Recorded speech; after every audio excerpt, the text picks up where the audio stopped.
തെരഞ്ഞെടുപ്പ് പ്രചാരണം രണ്ടാം ഘട്ടത്തിലേക്ക് കടന്നതോടെ UDF ബഹുദൂരം മുന്നിലെത്തിയെന്ന് തിരൂരങ്ങാടി UDF സ്ഥാനാർത്ഥി PM.A. സമീർ. താൻ പരിചയമില്ലാത്ത സ്ഥാനാർത്ഥിയാണെന്ന് മുസ്ലിം ലീഗുകാർ ഒരിക്കലും പറയില്ല എന്നും സമീർ 24നോട് പറഞ്ഞു. തെരഞ്ഞെടുപ്പ് പ്രചാരണം അതിന്റെ രണ്ടാം ഘട്ടത്തിലേക്ക് കടക്കുമ്പോൾ സ്ഥാനാർത്ഥി PM.A. സമീർ ഇപ്പോൾ നമ്മളോടൊപ്പം ചേരുകയാണ്. ഒരു രണ്ടാം ഘട്ടത്തിലേക്ക് കടഞ്ഞല്ലോ. അപ്പൊ എന്താണ് ആളുകളിൽ നിന്ന് കിട്ടുന്ന ഒരു ഫീഡ്ബാക്ക്? ഇപ്പോൾ എന്തിനു വേണ്ടിയിട്ടുള്ള ശ്രമമാണ് UDF തിരൂരങ്ങാടി നടത്തുന്നത്? ഒന്നാം ഘട്ട പ്രചരണ പ്രവർത്തനം അവസാനിച്ച് രണ്ടാം ഘട്ടത്തിലേക്ക് ഔദ്യോഗികമായി പഞ്ചായത്ത് ബൂത്ത് UDF കമ്മിറ്റികൾ നേരിട്ട് വീടുകളിൽ കയറി ക്യാമ്പയിൻ നടത്തി പ്രചരണ മെറ്റീരിയൽ ഡിസ്ട്രിബ്യൂട്ട് ചെയ്ത് ആ പ്രോസസ്സിലേക്കാണ് കടന്നത്. വലിയ ആവേശത്തിലാണ്. ഒന്നാം ഘട്ടത്തിൽ നിന്നും വർദ്ധിത ആവേശത്തോടു കൂടിയാണ് രണ്ടാം ഘട്ടത്തിലേക്ക് UDF ഇലക്ഷൻ മാനേജ്മെന്റ് സിസ്റ്റം കടന്നിട്ടുള്ളത്.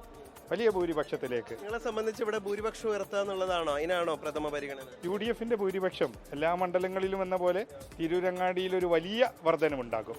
ഇവിടെ ഒരു ആരോപണം വരുന്നത് ഇടത് സ്ഥാനാർത്ഥിയോട് സംസാരിച്ചപ്പോൾ എല്ലാ കാലത്തും ഇവിടുത്തെ BJP വോട്ടുകൾ UDFന് അനുകൂലമായി വീഴാറുണ്ട് എന്നാണ് പറയുന്നത്. അങ്ങനെ ഒരു കൂട്ടുകെട്ട് ഈ മണ്ഡലത്തിലുള്ളതായിട്ട് അങ്ങേക്ക് അനുഭവപ്പെട്ടിട്ടുണ്ട്? ഈ മണ്ഡലത്തിലെ മുഴുവൻ വോട്ടുകളും UDFന് അനുകൂലമാവും. കാരണം ഇപ്പോൾ UDF LDF BJP അല്ല മത്സരം.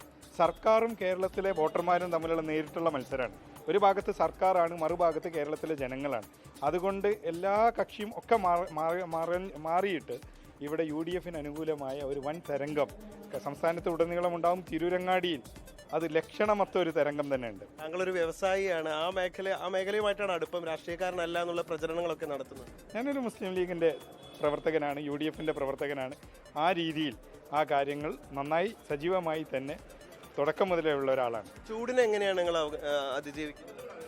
ചൂടിനേക്കാളും വലിയ തെരഞ്ഞെടുപ്പ് ചൂടില്ല. വലിയ ആവേശത്തിലല്ലേ തെരഞ്ഞെടുപ്പ് ഉള്ളത്. അതിൽ ആ ചൂട് അറിയുന്നേ ഇല്ല.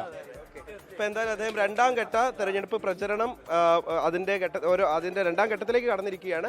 അത് വളരെ സജീവമായി മുന്നോട്ട് പോകുന്നുവെന്നാണ് സ്ഥാനാർത്ഥി വ്യക്തമാക്കുന്നത്. ക്യാമറമാൻ ജിജീന്ദ്രനൊപ്പം നിഖിൽ പ്രമേഷ്, 24 മലപ്പുറം.